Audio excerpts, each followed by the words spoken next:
जब मुझे पता चला कि मेरा शौहर बहुत ही ज्यादा खूबसूरत है तो मैं हैरान रह गई। वो कहते हैं ना कि हसीन शौहर और मीठा खरबूजा किस्मत वालों को ही मिलता है। मैं तो सातों आसमान पर थी। मेरा शौहर वाकई बहुत खूबसूरत था, अमीर भी बहुत था और बहादुर भी। सुना था कि इसका किसी के साथ बहुत बड़ा झगड़ा हुआ था, लेकिन इसने इसकी ऐसी पिटाई की कि सारे शहर ने देखा। इसकी तो वीडियो भी बनी हुई थी जो एक वेबसाइट पर पड़ी थी और लोगों ने मुझे बड़े बड़े कमेंट्स किए थे। यानी एक मशहूर और खूबसूरत और बहादुर इंसान से मेरी शादी हो रही थी। इसका नाम शाहबाज था। नाम भी क्या खूब था। मैं बहुत खुश हो गई। मैं भी किसी से कम नहीं थी। मैं बहुत ज्यादा हसीन और खूबसूरत थी। हमारी जोड़ी अच्छी बनी थी, बल्कि अभी भी अगर देखा जाए तो मैं ज्यादा खूबसूरत थी। खैर, शादी की तैयारियां होने लगी और मेरी शादी हो गई। जब मैं इस घर में गई तो उन्होंने मुझे इतने अच्छे से अपनाया कि सारे शहर ने देखा। हमारी शादी शहर के बड़े शादियों में से एक थी। सबको पता था कि मोदी इंडस्ट्रीज के मालिक की शादी हो रही है। हर चीज पहली चीज से ज्यादा बेहतर थी। मेरे लिए उन्होंने खुद ही सब कुछ बनाया और वो भी देखने के काबिल था। लेकिन शायद हम लोग इतने ज्यादा खुश हो गए थे कि हमारी खुशियों को नजर लग गई थी। खुशियों को नजर लगती है ऐसी बड़ी बड़ी शादियों में। बाद में कुछ ना कुछ जरूर होता है, कुछ बुरा होता है, लेकिन ये नहीं पता था कि मेरे मामले में इतनी जल्दी हो जाएगा और इतना बुरा हो जाएगा। अभी मेरे शौहर मेरे कमरे में आने वाला नहीं था। अभी बहुत सी रस्में थी, बहुत सा समय लगने वाला था। शायद जब वो मेरे कमरे में आता तो तब तक करीबन सुबह ही हो जाती। लेकिन ये लोग अमीर लोग थे, ये तो 12 बजे उठते थे, इसलिए इस बात से कोई फर्क नहीं पड़ता था। खैर, मेरा शौहर मेरे कमरे में आने वाला था। मुझे यह खबर मिल गई। मुझे फिर से तैयार किया गया। मेरा जो मेकअप खराब हो गया था वो सही किया गया, बल्कि मुझे सिंपल कपड़े पहनने को कह दिया गया। उन्होंने कहा कि इसे तुम्हें दुल्हन के रूप में देखने का कोई शौक नहीं है, तुम रिलैक्स हो जाओ, यहाँ पे कोई रिवायती काम नहीं होता। अगर इसे तुम्हें दुल्हन के रूप में देखने का शौक होगा तो तुम फिर से किसी दिन दुल्हन बन जाना। और बात ऐसी ही थी। मेरे लिए जो साजो सामान ले गया था वो ऐसा ही था। अगर मैं रोज तैयार होती तो मैं दुल्हन ही लगती।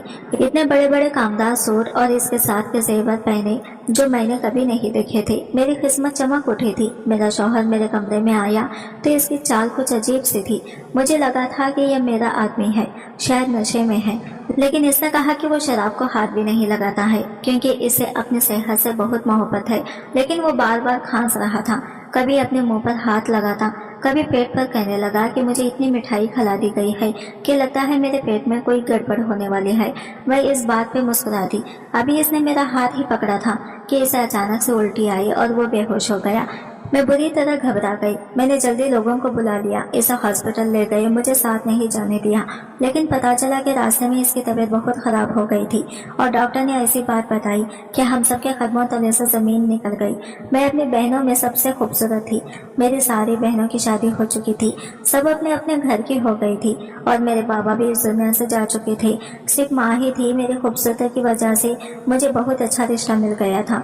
मैं अपने दूल्हे को इंतजार कर रही थी। पता नहीं इसकी तबीयत कैसे खराब हो गई। ये सब कुछ इतना अजीब था। लोग कहते हैं कि शादी के अगले दिन दुल्हन हॉस्पिटल जाती है, लेकिन यहाँ पर तो मेरा शौहर शादी की रात ही हॉस्पिटल चला गया था। ये लोग पढ़े लिखे समझदार थे, अमीर थे, इसलिए ऐसी वैसी बात नहीं कर रहे थे। लेकिन क्या पता, दिल में सोच रही हूँ कि कहीं मैंने तो ही कुछ नहीं किया। पर जब डॉक्टर ने हमें यह बताया कि इसे जहर दिया गया है तो मेरे कदमों तले से जमीन निकल गई। भला मैं अपने शौहर को जहर क्यों देती? मुझ पर किसी का शक नहीं था और मैंने ऐसा किया भी नहीं था। पर यह किसने किया था? खैर, जिसने भी किया था वो बचने वाला नहीं था। हम इसे बाद में पकड़ ही लेते। अभी सब मेरे शौहर की जिंदगी की दुआ करने लगे और मैं समझ गई कि मुझे नजर लग गई है। अब तो बस अल्लाह से ही दुआ कर रही थी। लेकिन मेरा शौहर इस दुनिया से चला गया। इसे इतना ज्यादा जहर दे दिया गया था कि इसके जिस्म के सारे जरूरी अंग फेल हो गए और इसे आखिरी वक्त में कुछ बोलने तक की मोहलत ना मिली। मेरे नसीबों को आग लग गई थी। मेरे हाथों पे अभी सुहाग की मेहंदी लगी थी, आंखों में ख्वाब थी, दिल में अरमान थे। मैं तो अभी कुछ घंटों की दुल्हन थी कि मेरा दुल्हा इस दुनिया से चला गया। लोग मुझे दायन कहने लगे, मुझे बुरा भला कहने लगे कि ये सब कुछ मेरी वजह से हुआ है। ये एक ऐसा हादसा था जो ज्यादातर लोगों के साथ नहीं होता, और जब होता है तो जो मर जाए इसके साथ दूसरा भी मर जाता है, क्योंकि दुनिया वाले इसे जीने नहीं देते। मेरे शौहर की आखिर की रस्में पूरी कर दी गई तो फिर सभी इस बात पर सर जोड़कर बैठ गए कि आखिर ये सब कुछ हुआ कैसे। उन्होंने कहा, वो तो अच्छा भला दुल्हन के कमरे में गया था, लगता है दुल्हन ने कुछ किया है, शायद ये हमारे दुश्मनों की भेजी हुई है। हमारे तो इतने सारे दुश्मन हैं, इन सब ने ये इल्जाम मुझ पर लगा दिया। मैं चीखती रह गई, चिल्लाती रह गई, पर कुछ ना कर पाई। मेरे माँ बाप भी मेरे लिए कुछ ना कर सके। बाप इस दुनिया में था नहीं, और माँ बेचारी क्या क्या करती। अगर मेरी माँ किसी बहुत बड़े अहदे पे होती, बहुत अमीर होती, वो शायद मुझे तब भी ना बचा पाती, क्योंकि इन लोगों के हाथ बहुत लंबे थे। लेकिन मेरी माँ तो ये काम औरत थी जिसने स्कूल में पढ़ा पढ़ा के अपने सारी बेटियों की शादी की थी, और जो इस बात पे खुश थी कि चलो एक बेटी इतने अच्छे घर में चली गई तो बाकियों का भी ख्याल करेगी। लेकिन मेरा घर तो उजड़ गया था। मैं जेल चली गई। जब जेल में दाखिल हुई तो सब लोगों ने मुझे अजीब नजरों से देखा और ढुटकारा। एक औरत मेरे पास आई और इसने मुझे बालों से पकड़कर जमीन पे धक्का दे दिया। इसने कहा कि हम सब यहाँ पर गुनाह करके ही पहुंचे, हमने कोई ना कोई बुरा काम किया, लेकिन अपने ही शौहर को शादी की रात जहर देना एक निहायत ही घटिया काम है। तू तो इतनी खूबसूरत है, लगता है तेरा किसी और के साथ चक्कर था, तभी तूने अपने शौहर को मार डाला। अपने आशिक के साथ मिलकर अपने शौहर को कहानी में से निकाल के बाहर फेंका। मैंने कहा कि मैंने ऐसा कुछ नहीं कहा। लोगों ने मुझे न सिर्फ खातिर बल्कि बदकिरदार भी जाना और कहा कि इसी ने अपने शौहर को इसलिए मारा क्योंकि इसका चक्कर किसी और के साथ होगा। ये बातें सिर्फ जेल के अंदर नहीं बल्कि बाहर भी हो रही थी। मेरी कहानी बन गई थी, मेरी जिंदगी बर्बाद हो गई थी। लोगों की जबान पर सिर्फ मेरी बात थी, और जब तक लोगों को दूसरा काम न मिलता वो मुझे ही डिस्कस कर रहे थे। सब कह रहे थे कि लगता है लड़की का किसी और के साथ चक्कर था। मेरी माँ को यह सब सुनना पड़ रहा था। मेरी बहनों के घर में इनको भी ताने पड़ रहे थे कि तुम्हारी बहन तो ऐसे निकली, इसने तो अपने शौहर को जहर दे दिया। इनकी जिंदगी भी मुश्किल हो रही थी और मैं दिन रात रोने के अलावा और कुछ नहीं कर सकती थी। फिर मेरी जिंदगी में एक अजीब सी रात आई थी। वो जेल की जेलर थी। वो बड़ी अजीब सी औरत थी, बहुत लंबे खत की थी और जरा सी बात पर हाथ उठाती थी। थोड़ी सी गलती होती तो माफ नहीं करती थी। एक दिन वो मेरी कोठरी में आई। मैं फिलहाल इस कोठरी में अकेली थी क्योंकि मेरे साथ कोई औरत नहीं थी। इसने कहा कि तेरा नाम है समीना। मैंने कहा जी, वही जो अपने शौहर को मारकर आई है। मैंने कहा कि नहीं, मैंने अपने शौहर को नहीं मारा, इसको किसी दुश्मन ने जहर दिया था। मैं तो इसको दिल से अपना हमसफर मानती थी। ऐसा क्यों करती भला? इसने कहा कि सफाइयाँ नहीं चाहिए मुझे, मेरे साथ मेरे कमरे में आ जा। मैं इसके कमरे में गई तो वहाँ पर बहुत रोशनी थी। इसने मुझे गौर से देखा। उसने कहा कि तू तो बला की खूबसूरत, खैर अब तूने मारा हो या किसी और ने, वो तो मर गया है, अब तुम्हें अपनी जिंदगी के साथ क्या करना है। मैं हैरान हुई कि मैं जेल में हूँ और ये मुझसे ये क्यों पूछ रही है कि मैंने अपनी जिंदगी के साथ क्या करना है, क्योंकि मेरी जिंदगी तो अब जेल में ही गुजरने वाली थी। मुझे यहाँ से कोई निकालने वाला नहीं था। फिर मेरे दिमाग में एक बात आई कि कभी कभी जिसका कोई भी सहारा नहीं होता या फिर केस लड़ने वाला नहीं होता, इसके लिए केस पुलिस लड़ती है और इसे निकाल देते हैं। शायद मेरी जिंदगी में कुछ बेहतरी आ जाती। मैंने कहा कि मैं यहाँ से निकलना चाहती हूँ, अपनी जिंदगी जीना चाहती हूँ। वो कुछ खा रही थी और मेरी बात सुन रही थी, और ऐसे खा रही थी जैसे कोई जानवर खाता है। चिकन की बोटियां हाथ में उठाकर अपने मुंह से नोच नोच कर खाने में बिजी थी। इसने कहा, और क्या करना चाहती है? मैंने कहा, मेरी माँ अकेली है, मेरी सारी बहनें अपने घर की हो गई हैं। मैं अपनी माँ के साथ जाकर रहूंगी। मैं अपने सभी बहनों से ज्यादा पढ़ी लिखी भी हूँ, कोई नौकरी कर लूंगी। उसने कहा, और क्या करेगी? और अपनी माँ का ख्याल रखूंगी और जमाने में जो मेरे खिलाफ बातें हो रही हैं इन्हें गलत साबित करूंगी। इसने कहा, अच्छा धंधा करेगी? जब इसने ये बात की तो मैं हैरान रह गई। मैंने कहा, क्या मतलब, ये आप क्या कह रही हैं? इसने कहा, सीधी सी बात है भाई, सीधे तरीके से कर रही हूँ। इसने मुंह से हड्डी निकाल कर एक तरफ फेंकी। इतनी तो खूबसूरत है, ये काम तेरे लिए सबसे अच्छा है। मैंने कहा, नहीं, मैं शरीफ खानदान से हूँ। इसने कहा, हाँ, तभी तो अपने शौहर को मार के आई है। मैंने कहा, मैंने अपने शौहर की जान नहीं ली। मैं जोर से चिल्लाई तो इसने मेरे मुंह पर थप्पड़ मार दिया। इसने कहा, धंधा करेगी या नहीं? मैंने कहा कि ये सब कुछ करते हो तुम यहाँ पर? इसने कहा कि हाँ करते हैं। जब तेरे जैसे कोई खूबसूरत लड़की आ जाती है तो फिर करना पड़ता है, वरना तो यहाँ पर सारी उजड़ी हुई बिगड़ी हुई बूढ़ी उम्र की औरतें आती हैं जिनके पास कुछ नहीं होता। इनसे बंदा काम ही करवा सकता है और तो कुछ करवा नहीं सकती। लेकिन तेरे जैसे चीज इस जेल में कभी कभी भी आती हैं। हम हाथ से मौका जाने नहीं देना चाहते। अरे हमारी पगार से तो हमारा 10 दिन का खर्चा भी नहीं निकलता, इधर उधर से जुगाड़ करना पड़ता है। बेबी यही दुनिया है। मैंने कहा नहीं, मैं ऐसा कोई काम नहीं करूंगी। इसने कहा चल, मुझे तो तेरी रजामंदी जाननी थी। अगर तो आराम से मान जाती तो मामला जरा सीधा हो जाता, लेकिन अब तो आराम से नहीं मान रही, तो फिर खैर है, हम जबरदस्ती कर लेंगे। मेरे पेट में ऐसा दर्द हुआ कि जैसे मैंने अपनी मौत देख ली है। मैंने कहा क्या मतलब, जबरदस्ती कर लोगे? फिर इसने कहा और क्या करें, मौका नहीं जाने दे सकते। इसने 2 औरतों को बुलाया जो मुझे जबरदस्ती कहीं ले जाने लगी। ये समझ नहीं आया कि ये क्या हो रहा है। वो मुझे एक जेल में बंद करके चली गई, लेकिन ये वो जेल नहीं थी जहाँ पर मैं पहले रह रही थी, पर एक छोटा सा ही कमरा था। मैंने सोचा चलो इज्जत की गवा जाने से बेहतर है कि मैं कैद में ही रहूं। लेकिन थोड़ी देर के बाद यहाँ पर एक आदमी दाखिल हुआ। मुझे नहीं पता था कि वो कौन है, पर शक्ल से पुलिस वाला लग रहा था, पर पुलिस की वर्दी में नहीं था। इस जेल के अंदर मुझ पर वो जुल्म भी हो गया जिसके बारे में मैंने कभी सोचा नहीं था। मेरे दिमाग में अभी भी मेरे शौहर की यादें थी। मैं इसे वफा करना चाहती थी, जबकि मैंने इसके साथ मुश्किल से आधा घंटा ही गुजारा था। मैंने तो इसका सब कुछ मान लिया था। वो कितना खूबसूरत था, कितना हसीन था, कितनी जवान मौत थी, कैसे बर्दाश्त कर सकती थी। मैं ये सब कुछ बहुत परेशान थी। फिर मुझ पर इल्जाम लगा दिया गया, मुझे यहाँ फेंका गया। अब जब सोचते हैं कि इससे बुरा क्या होगा, तो इससे भी बुरा हो जाता है। इंसान सोचता है कि इससे ज्यादा कुछ बुरा नहीं हो सकता, लेकिन हकीकत इससे भी ज्यादा मुश्किल में आपको डाल देती है। और मेरे साथ यही हो रहा था। मुझे वापस मेरी कोठरी में फेंक दिया गया। वहाँ पर कोई नई औरत आई थी। अब वो मेरे साथ रहने वाली थी और मेरी हालत भी बड़ी बुरी थी। इसने मुझे पूछ लिया कि तुम्हारे साथ क्या हुआ। पहले तो मैंने कुछ नहीं बोला, फिर मैंने इसे सब कुछ बता दिया। ये शायद अच्छी औरत थी जो बाकियों की तरह मुझ पर टंग नहीं घुस रही थी, क्योंकि इसने मेरी हालत देखी थी कि कितनी बुरी थी। इसने कहा ये दुनिया ही ऐसी है, तू ये समझ के बड़ी जेल से निकल के छोटी जेल में आ गई है। तेरे जैसे खूबसूरत हसीन लड़की, वो भी बेवा, जिसके सर पे न बाप है न भाई, तेरे साथ इससे भी बुरा होने वाला था। यहाँ पर आ गई है तो बच जाएगी, एक तो जगह भटकेगी, अगर बाहर रहती तो पता नहीं कहाँ कहाँ भटकती रहती। मुझे इसकी बातें बिल्कुल भी अच्छी नहीं लग रही थी। इसकी बातों से मुझे कोई तसल्ली नहीं मिल रही थी, उल्टा वहाँ मेरे जख्मों पे नमक छिड़क रही थी। मैं चुपचाप बैठी रही। अब मैं और क्या कर सकती थी? औरत आखिरकार क्या कर सकती है, सिवाय रोने के वो कुछ नहीं कर सकती।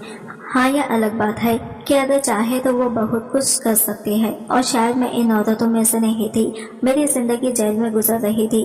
मेरे साथ बुरे से बुरा हो गया था। मेरी आंखों से आंसू थमते ही नहीं थे। खाना तब खाती थी जब भूख से बेहोश होने वाली होती थी। क्या ये थी मेरी जिंदगी? क्या मैंने ऐसे ही जीना था, या मुझे अपने लिए कुछ करना चाहिए था? इस जेल में मेरी इज्जत के साथ बार बार खेलने लगी। वो जेलर औरत सबके साथ ऐसा ही करती थी। मेरे अलावा फिलहाल यहाँ पर कोई खूबसूरत लड़की नहीं थी, इसीलिए इसकी सारी नज़र मुझ पर ही थी। वो मुझ पर जुल्म भी करती, मुझसे ये सब ही करवाती, मुझे ताने भी देती, लेकिन मुझे और कोई काम नहीं करवाती थी। कहती थी कि इसकी खूबसूरती खराब नहीं होनी चाहिए। एक दिन मैं सब्जी काटने बैठ गई तो इसने मुझे उठा दिया और कहा कि ये सब नहीं करो। वो तो मुझे धूप में निकलने भी नहीं देती थी। मैं हैरान होती थी कि ये किस किस्म की औरत है, ये किसकी माँ है, किसकी बीवी है, इसने अपने बच्चों की क्या तरबियत की होगी। इसको सारी जेल की औरतें बदवाई देती थी, कहती थी कि मर जाए, और फिर एक दिन जाने किसकी बदवा लग गई कि वो जेल की छत से गिर गई। इस वक्त वहीं पे कोई औरत नहीं खड़ी थी। अगर कोई भी खड़ी होती तो इसे वहीं से धक्का देने अपना फर्ज समझती, लेकिन शायद वो खुद ही पाँव फिसलने की वजह से नीचे गिर गई, और इसके बाद इसकी आंख शायद जहन्नम में ही खुली होगी। लेकिन हमें ज्यादा दिन का सुकून नहीं मिला, क्योंकि इसके बाद फिर से एक बहुत ही सख्त किस्म की जेलर औरत यहाँ पर आई थी, पर यह हमसे कोई उल्टा काम नहीं करवाती थी। मेरे अच्छे रवैये की वजह से और कम उम्र की वजह से फिर से मेरा केस ओपन करवा लिया गया है। जिन्हें नई नई वकील बने हुए थे और इनको ऐसे केस की फाइल दी जाती है जिनका कोई भी नहीं होता, तो वो केस लड़के तजुर्बा हासिल करते हैं। मेरी फाइल भी शायद किसी वकील के हाथ लगी थी। वो भी एक औरत थी। इसने मुझे मजलूम जाना और मुझसे मिलने के लिए आई। میں نے इसे सब कुछ बताया। इसने कहा यह बात तो कोई पागल भी समझ सकता है कि अगर किसी औरत की शादी इतने अमीर आदमी से हो रही है तो वो पहले ही रात इसे जान से क्यों मारेगी, जबकि अगर वो इसकी बीवी बनी रहेगी तो इसे ज्यादा फायदा होगा। लेकिन जब किस्मत में कुछ बुरा होना होता है तो इस तरह की बातें एक तरफ चली जाती हैं और इन पर कोई गौर भी नहीं करता। तुम फिक्र नहीं करो, मैं तुम्हारी मदद करूंगी। इसने वाकई मेरी मदद की और 11 महीने के ट्रायल के बाद मुझे जेल से आज़ादी मिल गई। मैं पूरे 4.5 साल के बाद बाहर निकली थी। जब मेरी शादी हुई तो इस वक्त मेरी उम्र 18 साल की थी और अब मैं तकरीबन 23 साल की होने वाली थी। अभी खूबसूरत थी और कुंवारी तो रही नहीं, लेकिन खूबसूरत जरूर थी। सोचा कि किसी की बीवी बनकर बाकी की जिंदगी अच्छे तरीके से गुजारूंगी। अपनी माँ से मिलना चाहती थी, मुझसे मिलने कोई नहीं आया था, लेकिन मेरी आज़ादी की खबर मेरे घर वालों को दे दी गई थी, ये इस वकील ने बताया था। खैर मैं अपने घर चली गई तो वहीं पर मेरी एक बहन बैठी थी जो मेरी तीसरे नंबर वाली बहन थी। शायद माँ से मिलने आई थी, लेकिन वो कभी मिलने के लिए नहीं आती थी क्योंकि इसका शौहर बहुत सख्त था, वो इसे बाहर आने जाने नहीं देता था। खैर मैंने इसे देखा तो गले से लगाने की कोशिश की। आखिर मैं अपनी बहन को इतने अरसे बाद देखती थी, लेकिन इसने मुझे दूर झटका दिया और कहा तो कहाँ से आई है? कल मोहल्ले में तेरी वजह से हमारे सारे खानदान की इतनी बेइज्जती हुई और तुम उठाकर यहाँ आई। मैंने कहा अपनी माँ से मिलने के लिए आई हूँ।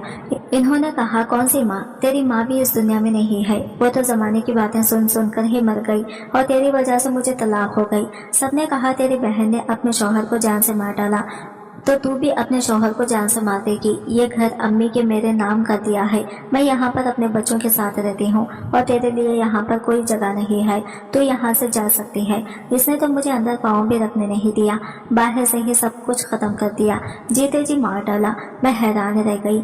बाद में पता चला कि इसने इस घर के बदले में किसी और शख्स से शादी की है, यानी किसी शख्स को ये कहा है कि वो ये घर इसके नाम कर देगी, बस वो इससे शादी करे और इसका और इसके बच्चों का खर्चा उठाए, क्योंकि इसके पास कमाने वाला कोई नहीं था और आजकल में ही इसकी शादी थी। ये सब मुझे सामने वाली आंटी ने बताया, जिन्होंने मुझे देखा तो मुझे एक रात के लिए अपने घर में रख लिया, लेकिन मैं वहाँ हमेशा नहीं रह सकती थी। मोहल्ले वालों तक ये बात पहुँच चुकी थी कि मैं वापस आई हूँ। अब वो मुझसे बात करना चाहते थे, पता नहीं किस लिए, या तो सारी कहानी जानने के लिए या फिर मुझे ताने देने के लिए, और मैं इन दोनों का ही मूड में नहीं थी। मेरी जिंदगी तो जैसे बर्बाद हो गई। मैं सोचने लगी कि मेरा क्या कसूर था, मैंने क्या किया था। मैं सिर्फ इस बात से खुश थी कि मेरी शादी एक अच्छे घर में हो रही थी। क्या मुझे इतनी बुरी नजर लगी थी कि मेरी अभी भी बचत नहीं होने वाली थी? मुझे अभी भी कहीं सुकून मिलने वाला नहीं था। कोई किसी के साथ इतना बुरा कैसे कर सकता है? मैंने अपनी बहन से कहा कि देखो शाम होने वाली है, मुझे एक रात के लिए तो रुकने दो। ये वही घर है जहाँ हम सब ने इतना अच्छा वक्त गुजारा है। हमारा बचपन इस घर में गुजरा है और जवानी भी हम लोग इसी घर से दुल्हन बनकर विदा हुए थे। इतना जुल्म नहीं करते हैं। इसने कहा कि अगर मैंने तुम्हें एक रात भी यहाँ रुकने दिया तो मेरी जिंदगी फिर से बर्बाद हो जाएगी। तुम्हारी वजह से मुझे मेरे शौहर, मेरे बच्चों की बाप ने छोड़ दिया। इससे बड़ी बात और क्या हो सकती है? अब तुम क्या चाहते हो कि मेरा मंगेतर भी मुझसे नाराज हो जाए, वो भी मुझे छोड़कर चला जाए? वो भी बहुत अच्छा इंसान नहीं है, इसकी 2 बीवियां हैं, फिर भी वो मुझसे शादी कर रहा है, वो भी लालच में आके। मेरे हालात तुमसे भी ज्यादा बुरे हैं। तुम्हारे साथ तो कोई नहीं था, मगर मेरे साथ तो 3 जाने थी। मेरी बहन थी। इनकी आंखों में आंसू आ गए। वो मेरे सामने हाथ जोड़कर बोली, मुझे माफ कर दो, फिर यहाँ से चली जाओ। मैंने सर झुका लिया और कहा ठीक है, अल्लाह तुम्हें खुश रखे, तुम्हारे नसीब अच्छे हो। मैंने तुम्हारे साथ जानबूझकर नहीं किया, ये तुम्हें भी पता होगा। मुझे तो इस बात की समझ नहीं आती कि एक इंसान खुद मुसीबत में पड़ा है, वो किसी और के लिए मुसीबत कैसे बन सकता है? वो तो खुद इतनी बड़ी मुश्किल में फंस गया है। क्या मेरे लिए ये सब कुछ आसान था कि मेरा शौहर शादी की रात को ही मर गया और मुझे बाहर निकाल दिया गया, वो भी इतने अच्छे से? ये तो ऐसा ही था कि अभी मैंने अपने ख्वाबों को पूरी तरह से जिया भी नहीं था, मुझे झटके से जगा दिया गया था।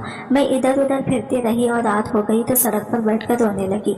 अब मैं कहाँ जाती, किधर जाती? शायद इस औरत ने ठीक ही कहा था कि वो दुनिया बड़ी जेल है और तुम छोटी जेल में आ गई हो। वहाँ पर तुम्हारे साथ ज्यादा बुरा होगा, क्योंकि अब रात थी और मैं ये कितने खूबसूरत लड़के सड़क पर बैठी थी, अकेली और बेसहारा। मेरा घर जहाँ मेरी एक बहन भी थी वो यहाँ से 2 गलियों के फासले पर थी, लेकिन मैं पनाह लेने के लिए वहाँ नहीं जा सकती थी। मुझे बहुत भूख भी लगी थी। आसमान की तरफ देख रही थी और सोच रही थी कि मेरी किस्मत इतनी बुरी है कि जब मैं इस जेल में थी तो मुझे बहुत से लोग मिले। मैंने इन सबसे बारी बारी मदद की अपील की थी। एक शख्स को मैंने कहा था कि मैं तुमसे शादी कर लूंगी, तुम्हारी बीवी बनकर तुम्हारे साथ रहूंगी, बस मुझे किसी तरह यहाँ से निकाल लो। ये इस दिनों की बात है जब मैं जेल से निकलना चाहती थी, लेकिन 5.5 साल में ऐसा वक्त भी आया जब मैं वहाँ पे रहने की आदत हो गई थी। तो इस आदमी ने मुझे कहा था कि मुझे कुंडी बजाने का शौक है, लेकिन गले में पहनने का नहीं। वैसे भी मेरी पहले से एक बीवी है। पता कि कौन से ऐसे शौहर होते हैं जो अपनी बीवियों के साथ इतने बड़े धोखे करते हैं, और वो मासूम औरतों को कौन होती हैं जिनको इस बारे में पता नहीं चलता और वो फिर भी इनके साथ जिंदगी गुजार रहे होते हैं। मुझे तो लगता है कि औरतों को ऐसी बातों का पता होता है, लेकिन वो मजबूरी में कुछ नहीं बोलती। यह मजबूरी है तो इंसान को जगह जगह जलील करवाती है। थोड़ी देर बाद मैंने सामने देखा तो एक आदमी खड़ा था, लेकिन वो मेरी तरफ देख नहीं रहा था। शायद वो कोई फकीर था, शायद वो भीख मांगता मांगता यहाँ पर फिर रहा था। मैं सोचने लगी क्या मेरी जिंदगी भी ऐसी हो गई, क्योंकि अब मुझे जिंदा रहना था तो जिंदा रहने के लिए कुछ ना कुछ तो करना ही था। क्या मैं भी सड़कों पर भीख मांगती फिरूंगी? ये वही मोहल्ला, वही शहर है जहाँ पर मेरी जवानी और बचपन गुजरा था। यहाँ पर मेरी सहेलियाँ थी, रिश्तेदार थे, टीचर्स थे, दुकानदार भी मुझे जानते थे। क्या वो सब मुझे भीख मांगते हुए देखते? क्या सोचते हैं मेरे बारे में? और मैं क्या करती कि मैंने सोच लिया था कि मैं खुदकुशी कर लूंगी। शायद मुझे बहुत पहले भी खुदकुशी कर लेनी चाहिए थी। ऐसी जिंदगी से तो बहुत अच्छी थी, ऐसे जीने से क्या फायदा। मुझे तो इसी समय मर जाना चाहिए था जब मेरा शौहर मर गया। इसके साथ मेरा भी लाश निकलती तो मुझ पर इतने जुल्म ना हो पाते। हाँ, ये बात मैंने पहले क्यों ना सोची, लेकिन अब अगर मेरे दिल में यह बात आई थी तो मुझे इस पर अमल भी तो करना था। मैंने सोच लिया था कि मैं मर जाऊंगी, इसके अलावा मेरे पास और कोई रास्ता नहीं था। बस सुबह हो जाती और मुझे मौत का कोई बहाना मिल जाता। लेकिन अभी वहीं पे बैठी रो रही थी कि कुछ बहुत अजीब हुआ, इतना अजीब कि जिसके होने की उम्मीद ना थी। जब पलट कर देखा तो कदमों तले से जमीन निकल चुकी थी। थोड़ी देर के बाद मैंने देखा कि मेरे पीछे कोई खड़ा है। मैं हैरान रह गई। ये तो वही फकीर था जो थोड़ी देर पहले सामने था। मैं डर के पीछे हट गई। मुझे इसका चेहरा दिखाई नहीं दे रहा था। मैंने कहा कि कौन हो तुम, क्या चाहते हो मुझसे? इसने कहा कि तुम्हारे बारे में मैं सब कुछ जानता हूँ, इसी मोहल्ले का हूँ, यहाँ पर भीख मांगते हुए काफी अरसा हो गया है। इसकी आवाज जवान लग रही थी लेकिन भुल्लिया बूढ़ा सा। मैंने कहा कि क्या चाहिए तुम्हें? मजबूत तरीके से पेश आ रही थी। कहने लगी कि तुमसे शादी करना चाहता हूँ। जब इसने ऐसी बात की तो मैं हैरान रह गई। मैंने कहा कि अच्छा, मेरे बारे में सब कुछ जानते हो, इसलिए मेरी मजबूरी का फायदा उठाना चाहते हो। तुम्हें पता है कि मैं बदनाम हूँ, मुझे लोग मनहूस कहते हैं, यहाँ तक कि खातिर भी समझते हैं। जेल काट के आई हूँ, इसीलिए मुझसे शादी करना चाहते हो। इसने कहा कि तुम जो भी समझ लो, पर क्या तुम ये नहीं जानती कि अब अगर किसी ने तुमसे शादी नहीं की तो तुम्हारी जिंदगी के साथ क्या होगा? मैं खामोश हो गई क्योंकि बात तो ऐसी ही थी। इसने कहा कि मुझसे शादी कर लो, फायदे में रहोगी। मैंने कहा कि मुझे फायदा नुकसान की नहीं पड़ी, मेरे साथ इतना कुछ हो गया कि अब मुझे फायदा या नुकसान से क्या है। इसने कहा तो फिर मेरे साथ शादी कर लो, सब कुछ ठीक हो जाएगा। मैं एक तरफ बैठ गई और रोने लगी। क्या मुझ पर ये दिन आ गए थे कि मैं एक फकीर से शादी कर ली थी? लेकिन मैं जिंदगी की ऐसी ऐसी हकीकतें देख के आ रही थी कि अब सोचने बैठना भी गुनाह था। मैंने कहा कि ठीक है, मैं तुमसे शादी करने को तैयार हूँ। इस बात पर ज्यादा खुश नहीं हुआ। इसने कहा कि फिर आओ मेरे साथ। मेरा हाथ पकड़ के मुझे अपने साथ ले गया। मैंने इसका चेहरा तक नहीं देखा था, लेकिन चेहरे से क्या फर्क पड़ता था। हमारी शादी हो गई। मेरे सामने बस शादी की पेपर आए थे और मैंने दस्तखत कर दिए थे। मैंने इस पर कुछ भी देखा या पढ़ा नहीं था। इसने कहा था कि वो मेरे बारे में सब कुछ जानता है। मुझे इसे सफाइयाँ देने की जरूरत नहीं थी। मुझे बस पनाह चाहिए थी, 2 वक्त की रोटी और इज्जत चाहिए थी। वैसे भी जितना कुछ मेरे साथ हो चुका था, मुझसे कोई और शरीफ आदमी नहीं शादी नहीं करने वाला था। मेरी खूबसूरती मेरे लिए लानत बन गई थी और मेरी किस्मत ने मुझे धोखा दे दिया था। मेरी किस्मत में सिवाय जिल्लत के कुछ भी नहीं लिखा था। मेरी किस्मत थी, पर मैं हैरान हुई कि वहाँ मेरी शादी करके घर में ले आया। एक बेड था इसके कमरे में जिसके ऊपर स्टेज भी लगी हुई थी। मैं हैरान रह गई कि इस फकीर के पास एक घर और ये सब सामान कैसे पूरा कर लिया। खैर मैं यहाँ पर बैठ गई। वहाँ पर कुछ कपड़े भी रखे थे। इसने कहा कि तैयार हो जाओ, तुम जैसे भी हो मेरे लिए तो मेरी दुल्हन हो। मैं भी मुंह हाथ धोकर आता हूँ। मैं सोचने लगी कि हाँ, इसको मुंह हाथ धोने की जरूरत है। मैं तैयार होकर स्टेज पे बैठी थी कि जब वो कमरे में दाखिल हुआ तो इसको सामने देखकर मेरी रूह कांप उठी, क्योंकि वो कोई और नहीं बल्कि मेरा शौहर था। मैं हैरान रह गई। मैंने कहा कि आप तो मर गए थे, अब यहाँ पर कैसे आ गए। मैंने अपना सर पकड़ लिया और मैं बेहोश हो गई। जब होश आया तो वो फिर से मेरे पास बैठा था। मैं फिर से चीख उठी। उसने मेरे मुंह पे हाथ रख दिया और कहा कि मेरी बात गौर से सुनो। उसने कहा कि मैं मरा नहीं था, मुझे जहर दे दिया गया था, लेकिन मैं जिंदा था। पर मैंने डॉक्टर्स को कहा कि वहाँ मुझे मरा हुआ साबित करें। और इसके बाद क्या तुमने मेरा मरा हुआ चेहरा देखा था? मैंने कहा कि नहीं, मुझे तो ऐसा भटकाया गया, ऐसा घुमाया गया, मैं तो कुछ भी ना देख सकी।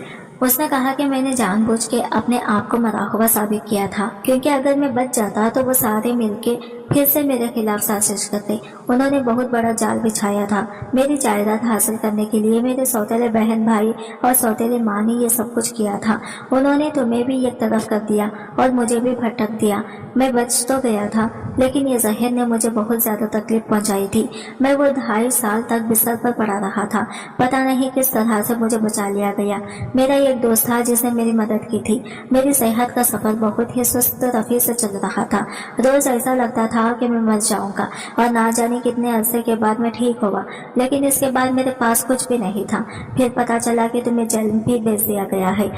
मैंने ही इस वकील औरत को वहाँ आया था, तुम्हें निकलवाया था। तुम्हें निकलवाना भी बहुत मुश्किल था और मैं अपने आप को जिंदा साबित नहीं करना चाहता था। मैंने किसी तरह तुम्हें बाहर निकलवाया और तुम्हारे पीछे पीछे ही था।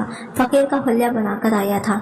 इन लोगों ने जिस जायदाद पर कब्जा किया है वो शायद 70% है, लेकिन अभी भी 30% जायदाद मेरे पास है।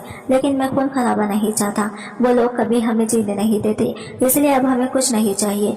बस तुम मुझे वापस मिल गई हो और हम दूसरे शहर चले जाएंगे जहाँ मेरे बाबा का एक और बंगला था और कोई थोड़ा बहुत कारोबार था। हम इधर ही रहेंगे। मुझे माफ कर दो कि ये सब करने में मुझे बहुत वक्त लग गया, लेकिन तुम मेरी बीवी हो और तुम मुझे याद थी। मैं फूट फूट कर रोने लगी। मैं अपने शौहर के गले लगकर रोने लगी। मैंने इसे सब कुछ बता दिया। वो अजीब हालत में आ गया और इसने कहा कि ये सबको ये ख्वाब समझ के भूल जाओ, लेकिन फिर भी हम लोग साथ थे और हमारा साथ ही हमारी ताकत बना दी। दोस्तों, वीडियो कैसा लगा कमेंट करके जरूर बताइएगा। वीडियो को लाइक और चैनल को सब्सक्राइब जरूर करें। मिलते हैं अगले नई वीडियो के साथ। तब तक के लिए बाय बाय, टेक केयर, अल्लाह।